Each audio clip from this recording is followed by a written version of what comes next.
Trust me, it's way too hard to get a job in cybersecurity. And for some people, it's the hardest part of the entire field. And it's because there's an unfortunate truth. The unfortunate truth is you can't get a job unless you have experience. But you can't get experience unless you have a job. So what do? You start to self-learn, you study, you watch YouTube videos, you read books, you listen to podcasts, you try to get your hands on technology, but it's information overload. I've been there and it sucks.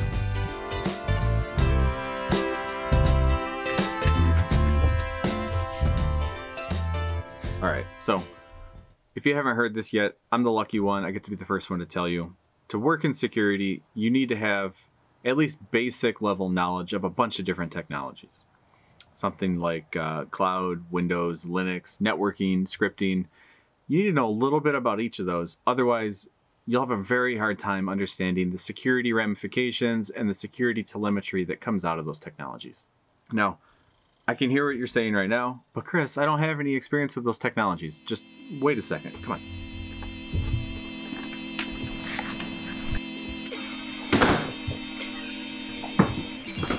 All right, now, like I was saying, I can hear you.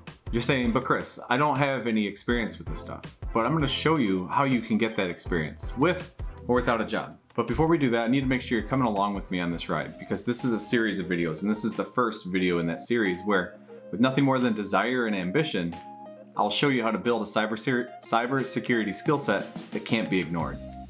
So what comes next? Just wait, I have some fun planned for us. I'm going to help by providing clarity, distilling down the key concepts that you need for success. Click here to jump into the first video in this series exploring what you need to know in Windows.